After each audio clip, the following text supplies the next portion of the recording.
Julie, it's so great to have a chance to talk to you about the power and the challenges and the opportunity of local media. And can you just start off by telling us a little bit about who you are, what you do, what you've been doing in the world? Okay, I'm Julie Berg-Raymond, and I work at Decorah newspapers, which includes the Decorah Public Opinion, which is our weekly county newspaper, and the Driftless Journal, which is our new publication, and that's a weekly, more regional newspaper that covers less hard news and more human interests. And I've been doing that for 14 years. How did you get involved in journalism? So actually, when I was a child, everybody, and all through high school, I was the editor of my high school newspaper. Everybody just sort of assumed I would go that direction, but I did not. And I dropped out of college and ended up going back in 1986 when I was 24. And I stayed there for 17 years, just until 2001, when I had finished my coursework at the University of Minnesota in the PhD program in American Studies. And at that point, I was commuting twice a week from Minneapolis to Lansing, Iowa, where I lived with my husband, and had been teaching and writing and presenting and all of that. And now it was time to prepare for the orals and then write the dissertation. And at that point, it was kind of a fork in the road for me. And I just decided I'm going to stay in Northeast Iowa. I left the PhD program and needed a job, and all I knew how to do was pen bar and study and write. So I took a job at the Walk-On Standard. And when I was in high school as the editor, we had tape and wax, and I said, "You guys, we can do this." Nobody wanted to join me, but I just said, "I'm going to do it." And so got all the equipment and the software and started Tapestry Magazine, and did that for 7 years. Yeah, and because our audio isn't super duper, I'm just going to highlight something you said, which is that you ran Tapestry Magazine for 7 years, and it was a regional magazine that highlighted the arts, the culture, the fascinating people of the driftless region. I think you covered probably. Eventually, by the time we stopped, we had for a few years been distributing from St. Paul to St. Louis.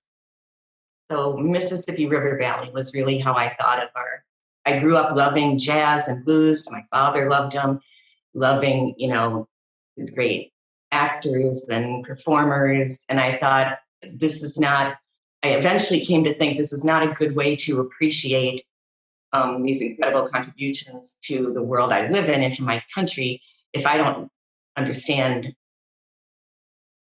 cultural work that was done to get them made, and the histories that are often painful, but also often triumphant.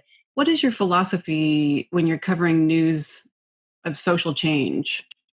If I'm acting as a reporter or news feature writer and covering stories that involve people working for social change, my goal is to inform my readers and explain to them things that they might not understand if they're not out there, that I don't understand either. That's why I interview people and tell their stories.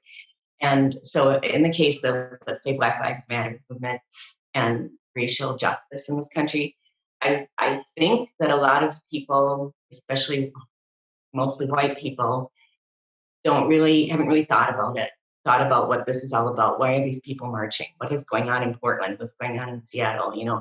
And they're getting inundated because there's like an information glut with, online media and 24/7, television news and all that. So they're just like, oh my God, and so my goal is to find people who are either doing the work or have done the work or are talking about it or writing about it or lived it and tell their story. In so doing, I'm hoping to explain to the readers what's going on, why it's going on, what are the solutions communities are talking about and people are talking about, and then to somehow find a way to help the readers understand how high the stakes are.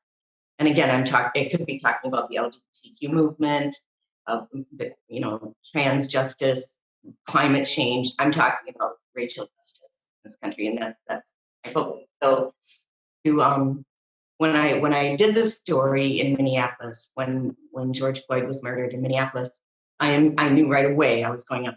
It's 3 hours away in a town I know really well and have lifelong connections to. And there was no question I was going to go up there and report on what was happening, talk to people. And when I wrote that story, it was really important to me. I wasn't doing it in a contrived way. I just knew I couldn't tell the story without making it clear to the readers how high the stakes are for everyone in the country. I mean, the problem of racial inequity and racial injustice and oppression is a white problem, as Professor Guinave has helped me understand, although helped me articulate it. I think I've always understood it. But so I have to address white people and white readers, and I'm in a place where I can do that because my readers are mostly white. So to help them understand that this is our problem and we can fix it, and we have to keep trying, and to help them feel an emotional connection to what's happening, to make it clear that George Floyd was a real living, breathing man until he wasn't, and that he had family and loved ones and was trying to make his life better by moving to Minneapolis. And so that's my philosophy: inform, explain, and help readers feel an emotional connection to making change, the importance of it. Yeah, I really appreciated that you covered the news from Minneapolis, and you did make that connection to Decorah by interviewing people from Decorah who are actively protesting the murder of George Floyd in Minneapolis. And I think a lot of people from here, we feel a strong connection to Minneapolis, the movement for human rights and civil rights. The protesting is strong there. And then concurrently, when there was also a local protest for the life of George Floyd and to protest, that Black Lives Matter in Decorah, you covered that too.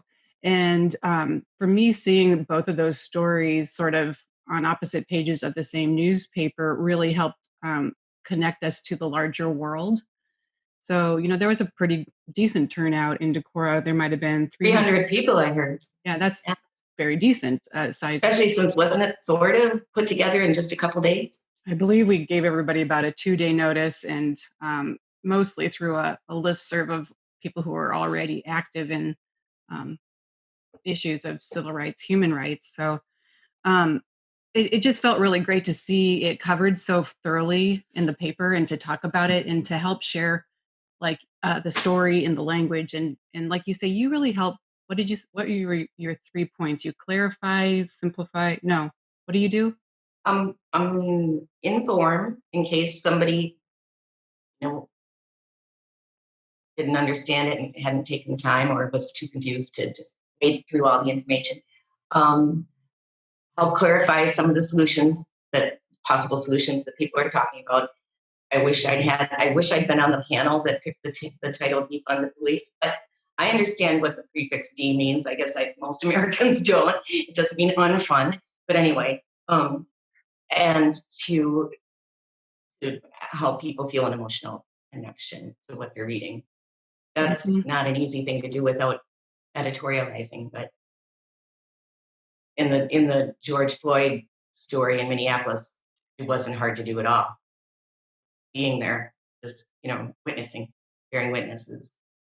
So I mean, I would say that it helps us do our job at the newspaper, that we have people in the community like you who take us seriously, who read us, and in the online media age, fewer people are reading print journalism, and we all know that. And so it's really important for people in Decorah and Wenatchee County and now the larger environs to remember that we're there and to treat us like, force that they can count on, and that they come to us. I mean, you came to us and said, we did this, and I knew I couldn't, we were going to do this, and I knew I couldn't be there because I was just coming back to Minneapolis. But you helped me get it all together in a day and a half.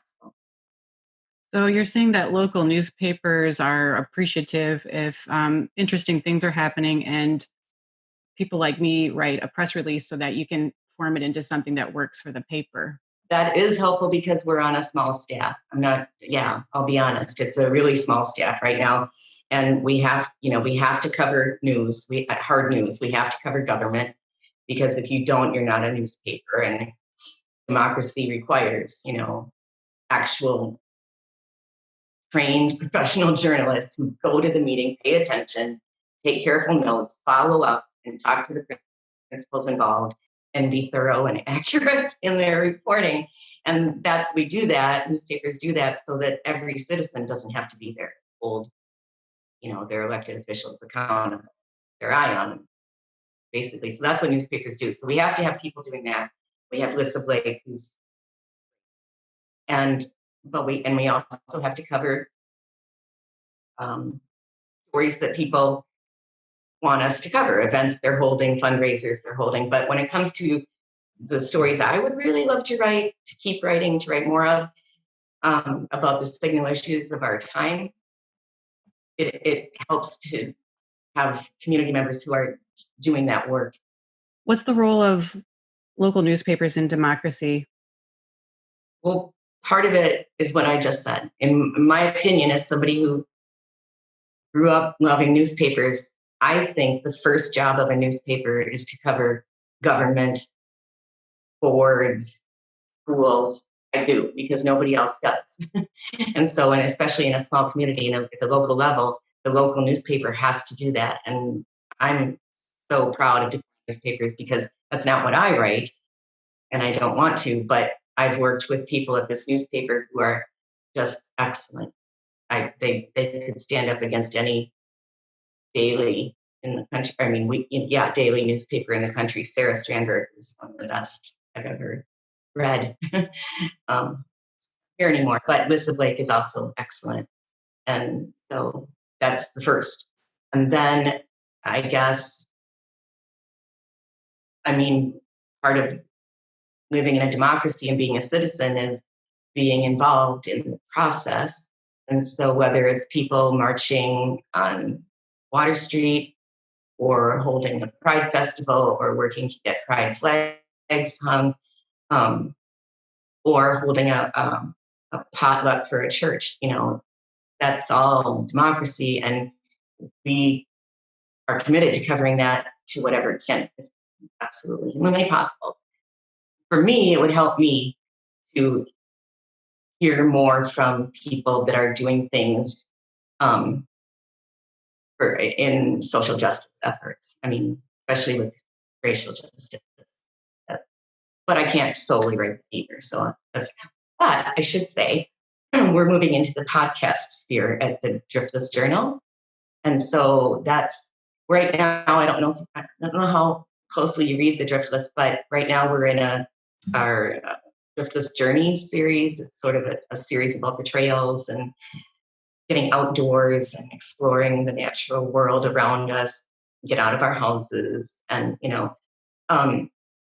but once that's over, we're gonna start working with our podcasts, and we're all kind of trying to form one, but I am definitely going to have one, and it's going to be called Tapestry on the Air.